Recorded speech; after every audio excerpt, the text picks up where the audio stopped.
Ladies and gentlemen, welcome to the 97 Republic YouTube channel, where I'll be reacting to news and live events mostly pertaining to the UFC and European football, and I'll also keep you up to date with regards to other sporting codes. So make sure you hit the like button, hit the subscribe button, and ensuring that you don't skip a beat, click the notification bell, as I guarantee it will notify you. Alright? Let's go.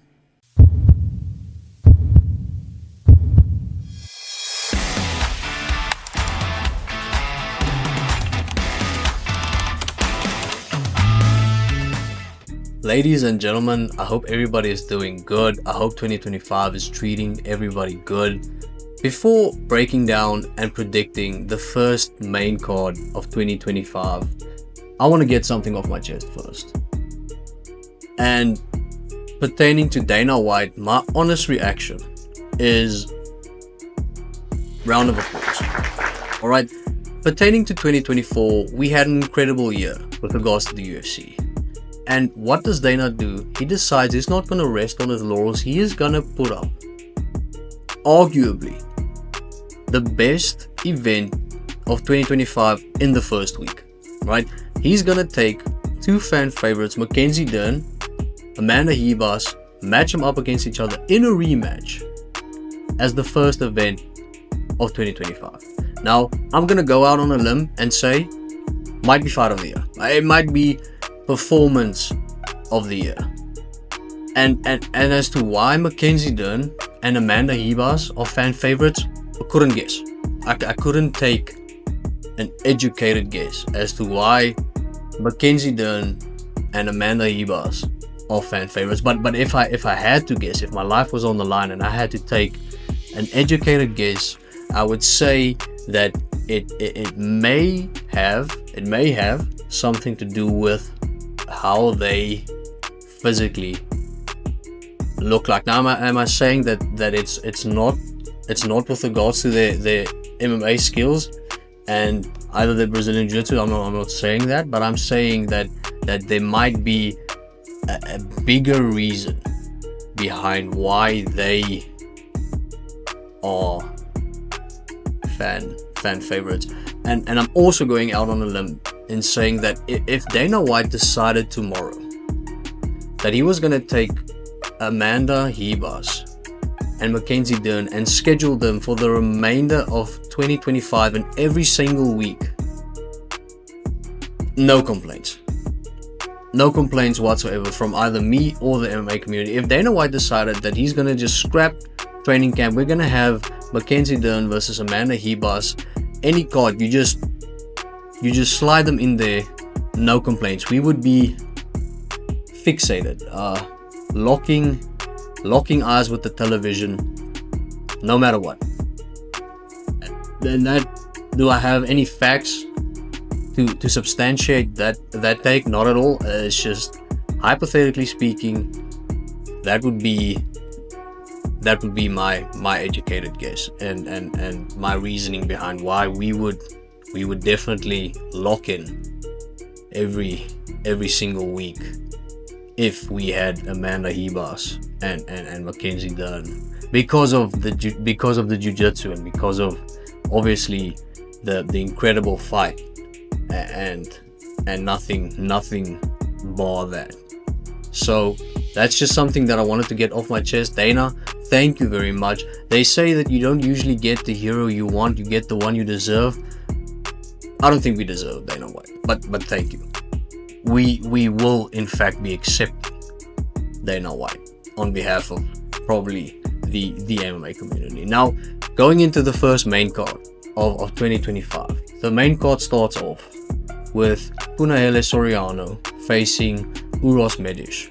Now, with regards to Medish, his surname is pronunciated as Medish, but spelled Medic, and it makes sense. Alright, his nickname is the Doctor, and the Doctor is exactly what's needed after Uros's fights, because it's even inclusive, because the Doctor might even be needed for Uros himself. This guy's 4-2 inside of the UFC. He's fighting in the welterweight division. All 4 of his wins, KO and TKO. Both of his losses, submission. So it's all or nothing kind of approach for Uros, and a medic is definitely what is needed after Uros fights. But with regards to Uros versus Punahele Soriano, I do think Uros is going to get it done. He's looking really good at welterweight. He was a lightweight first. Now he moved up to welterweight. He has some big wins. With regards to his career inside of the UFC, he's 4-2, so he's had a lot of matchups as well. He's not as new. Uros gets it done. Next featured fight is in the featherweight division, where Christian Rodriguez is fighting Austin Bashi. Now, Christian Rodriguez is 4-2 inside of the UFC, and Austin Bashi is making his UFC debut. Now, when looking at records, especially from my perspective, I only look at the record inside of the UFC. And the reason being is we have seen a lot of guys that flourished outside of the UFC, and as soon as they come to the UFC, they don't look the same. And the reason for that is because at the UFC you fight the best fighters in the world. And with regards to this matchup in particular, when I see someone making their debut, I usually lean towards picking against them, because there's a lot of nerves going in. Obviously, you don't know whether you are a part of this level until you fight someone at this level and fight someone inside of the UFC. That is why I'm picking Christian Rodriguez to beat Austin Bashi in Austin Bashi's UFC debut. Now, am I probably rooting for Bashi? Sure. I like people keeping their zeros. I like people staying undefeated, and generally just rooting for the young fella.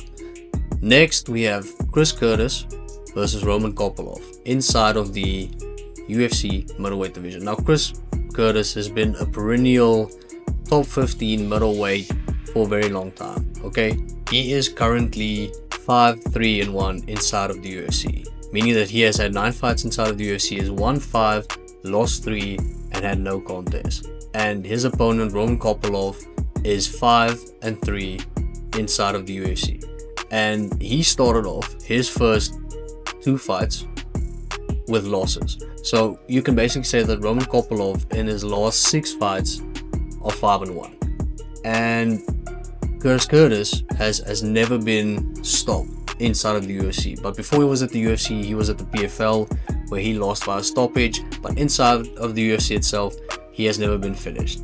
All of his defeats has come by a decision. But I am leaning towards Roman Kopylov in this fight. I just think he is a little bit better. He is somewhat younger, and Chris Curtis would definitely put up a spectacle. He usually has fans at the edge of our seats. I just think Kopylov is somewhat turning into a cyclone now, and I would lean towards Roman Kopylov getting the victory via decision. So for our next fight, we have Cesar Almeida taking on Abdulrazak Alhassan. Now, Cesar Almeida is 2-1 inside of the UFC, and Abdulrazak Alhassan is 6-1 inside of the UFC. Now, when looking at Abdulrazak Alhassan, it's quite interesting. He was undefeated when he came to the UFC, so he's never had a loss. He was 6-0 before coming to the UFC, and inside of the UFC, he has had 13 fights. He has won 6 of them, all via knockout. He has lost in every way you can lose, whether that be knockout, submission, or decision. And he has had 1 no contest. But every single fight this man has won was via knockout. So safe to say, he packs some heat in those punches. And with regards to Cesar Almeida, he is 2-1, freshly into the UFC. Hasn't had a lot of fights inside of the UFC, but I do think he will get it done. I do think we are also moving towards the penultimate point of Abdulrazak Alhassan's UFC career. But he is a vet. You never know. The UFC, anything could happen. But I am picking Cesar Almeida to win this fight. Next up, we have Santiago Ponzinibbio versus Colston Harris. Now, Santiago Ponzinibbio is 11-7 inside of the UFC. He has had 11 wins and 7 losses. But in his last 5 fights, he has only had 1 victory and 4 defeats. So it also feels like we are kind of at the penultimate stage of Santiago Ponzinibbio's UFC career. And in all honesty, looking back at it, he has had a very good career inside of the UFC. He once went on a 5-fight win streak. He has wins over the likes of Sean Strickland, who is fighting Ribas for the UFC middleweight championship of the world again. Santiago has wins over the likes of Neil Magny, who has always been a stalwart with regards to the welterweight division. He has had wins over, someone who is in bare knuckle now, Mike Perry. So Santiago has had good wins. He has had a good career, but I do think we are at the end of his career. Now, I would love it if he gets another win, get back on the win column, maybe extend his career a little bit more. But if he loses this fight, then would be fine if Santiago decided to hang the gloves up. And his opponent, Colston Harris, he is 4-2 inside of the UFC. He is coming off of a devastating loss, a KO loss against Chaos Williams. He would be looking to rectify that loss with a win over Santiago, and unfortunately, I would pick Colston Harris to beat Santiago Ponzinibbio this weekend. Now, when moving on to the highly anticipated main event of this card, Mackenzie Dern versus Amanda Ribas, the rematch at strawweight. Now, first, when looking at Mackenzie's UFC career, we see that she was undefeated when she went into the UFC, and she has had 14 fights since her debut inside of the UFC. And out of those 14 fights, she has won 9 and she has lost 5. And she hasn't had consecutive wins since 2021. So it feels like Mackenzie's career has been somewhat of a roller coaster. But it is understandable, seeing that there was things outside of the UFC that influenced her career, and now those are out of the way, those distractions are out of the way, and people think they have a chance. And hopefully we get to see a new Mackenzie Dern, where the same basically applies to Amanda Ribas. So Amanda had her first 4 fights inside of the UFC. She was undefeated, so she started 4-0 inside of the UFC, and then in her next 7 fights she won 3 and lost 4. So also a lot of ups and a lot of downs for Amanda inside of her UFC career. Now, when looking back at their first fight, we see that Mackenzie would like to have the fight on the ground, whereas Amanda would prefer the fight standing up, because Mackenzie specializes in Brazilian Jiu-Jitsu and Amanda basically specializes in striking. So Mackenzie would like the fight to be on the ground where they grapple, where Amanda would like the fight to be standing up striking. And even though Amanda does have a Brazilian Jiu-Jitsu black belt, Mackenzie's Brazilian Jiu-Jitsu is just way superior. She has won a lot of Brazilian Jiu-Jitsu tournaments, so she would prefer to be her Brazilian Jiu-Jitsu versus Amanda's. But it doesn't always work like that. Every fight starts standing up, so if you want to take someone to the ground, well, then you have to, get a takedown. And we see in the first fight that Mackenzie did attempt takedowns, but Amanda stuffed all of them. And that is why I'm leaning towards Amanda Ribas winning the rematch as well.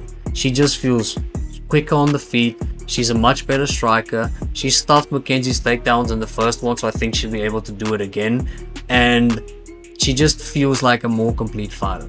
Also, with regards to Amanda, it just feels like within her UFC career, she has had to face better competition. And I do think that will give her the edge in experience facing Mackenzie. So that is my prediction for the main event. Make sure to like the video and please comment your predictions for the entire card. I would love to see them. See you soon.